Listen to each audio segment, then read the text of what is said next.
Governor Khyber Pakhtunkhwa Faisal करीम कुंडी ने दावा किया है कि पीटीआई रहनुमाओं की अक्सरियत चाहती है कि बानी जेल से बाहर ना आए। वो जेल से बाहर आए तो काफ़ी लोगों की दुकानें बंद हो जाएंगी। पेशावर में तकरीब से खिताब में गवर्नर खैबर पख्तूनख्वा फैसल करीम कुंडी ने कहा कि एक सजा याफ्ता शख्स के लिए पीटीआई महाजराई चाहती है।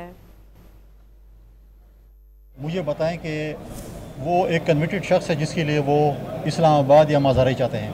तो पाकिस्तान की जितने भी जेलों में कैदी मौजूद हैं जो कि कन्विक्टेड हैं, उनकी फैमिलीज अगर रोडों पे निकल आए तो क्या मतलब है कि सबको आज़ाद कर दिया जाए। देखिए, हमने पहले ही कहा है कि NRO मिलना नहीं है। कन्विक्टेड शख्स है, उन्होंने अपनी जो है वो जेल की जो उनकी जो सज़ा है वो काटनी है, उसके बाद ही बाहर आ सकता है। लिहाजा ये चीज़ें हैं, अगर उनको कोई एतराज़ है, अदालतें आज़ाद हैं, अदालतों का फोरम मौजूद है। ये अपने लोगों को, अपने वर्करों को जो है वो मोटिवेट करने के लिए जी हम कफन बांध लिए, वो कफन वाले किधर गए, वो जनाजे वाले किधर गए, हमारे जनाजा पढ़ लें। छोटी पीटीआई ये भी चाहती है जो इख्तियार में है कि बानी चेयरमैन बाहर ना आए, क्योंकि उनकी दुकान लगी हुई है। अगर वो बाहर आएंगे शायद उनकी दुकान बंद हो जाएगी।